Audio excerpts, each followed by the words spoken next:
बागेश्वर धाम सरकार यानी कि धीरेन्द्र कृष्ण शास्त्री, इनके भक्तों के मुताबिक ये उनकी बात बिना कहे ही जान लेते हैं और इनके भक्तों में राज्य मंत्री से लेकर केंद्र मंत्री तक शामिल हैं। लेकिन हाल ही में नागपुर में एक कथा के दौरान नागपुर के ही एक संगठन ने उन पर जादू टोना और अंधविश्वास फैलाने का आरोप लगाया था और उनको चुनौती दी थी कि अगर वो इतने ही शक्तिशाली हैं तो संगठन के सामने आकर चमत्कार करके दिखाएं और अगर वो ऐसा कर पाएं तो उन्हें इनाम के तौर पर 30 लाख रुपए दिए जाएंगे। लेकिन बागेश्वर धाम सरकार ने इस चुनौती को एक्सेप्ट नहीं किया। ऐसा कहा गया कि वो 2 दिन पहले ही नागपुर से भाग निकले। सोशल मीडिया में बाबा बागेश्वर धाम को लेकर कई तरह की बातें की जा रही हैं। कथावाचक आचार्य धीरेन्द्र कृष्ण शास्त्री में कई तरह के सवाल उठाए जा रहे हैं। उन्हें लेकर कहा जा रहा है कि वो देश में अंधविश्वास फैलाने का काम कर रहे हैं। उनके पास कोई सिद्धि नहीं है, बल्कि वो तो लोगों की भावनाओं के साथ खेल रहे हैं। धीरेन्द्र कृष्ण से आचार्य धीरेन्द्र कृष्ण शास्त्री बनने तक का सफर तो हम आपको अपनी पुरानी वीडियोस में बता चुके हैं। आज केवल बात करते हैं उनके इस विवाद की, जिस कारण आजकल वो नेशनल मीडिया की सुर्खियों में छाए हुए हैं।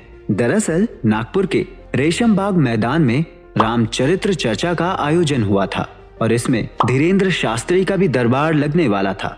नागपुर में इस कथा की शुरुआत 5 जनवरी को हुई थी और जो कि 13 जनवरी तक चलने वाली थी, लेकिन उससे पहले ही इस कथा को 11 जनवरी को खत्म कर दिया गया था। दरअसल इसी बीच महाराष्ट्र की अंधश्रद्धा निर्मूलन समिति ने बाबा पर अंधविश्वास फैलाने का आरोप लगाया था। नागपुर में जब इनका कार्यक्रम था तब जादू टोना विरोधी प्रचार प्रसार समिति के श्याम मानव ने उन्हें चुनौती दी थी कि वो वहां पर चमत्कार करके दिखाएं और समिति वालों के बीच दिव्य चमत्कारी दरबार लगाकर दिखाएं। जैसा कि धीरेन्द्र शास्त्री दावा करते हैं कि वो लोगों के मन की बात जान लेते हैं, ऐसे वो हम सब के बारे में जाने और सब सच बताएं।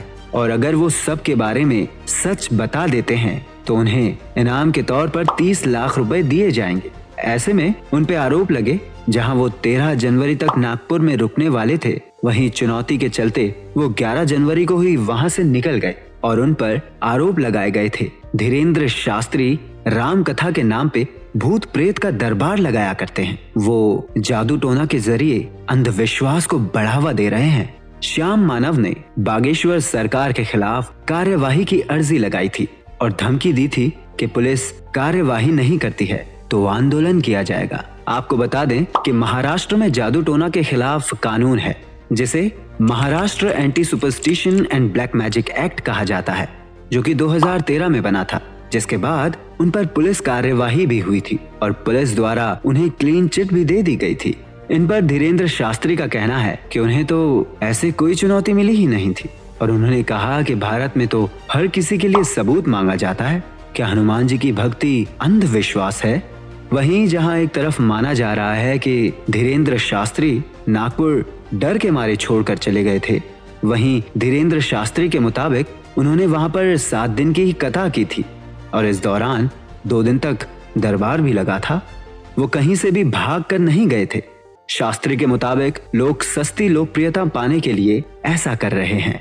शास्त्री के मुताबिक ये सब आरोप उन पे नागपुर से निकल जाने के बाद लगे हैं। वो इस विवाद को खत्म करने को लेकर लोगों को रायपुर आने के लिए किराया तक देने को तैयार थे। अगर बाबा के प्रवचन अंधविश्वास फैलाने के दायरे में आते तो उन पर आईपीसी की धारा 416 के तहत कार्यवाही हो सकती थी। अगर कोई ऐसा कहता है कि भगवान या इष्ट देव की नाराजगी से किसी का कुछ हो जाएगा तो ये गुनाह बनता है। ऐसे में लोगों पर केस दर्ज किया जा सकता है।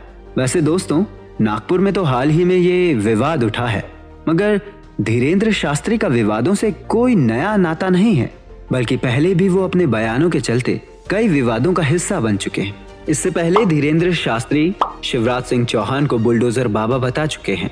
इसके अलावा बीजेपी विधायक प्रीतम सिंह लोधी का ब्राह्मणों पर दिए गए बयान का भी उन्होंने जमकर विरोध किया था।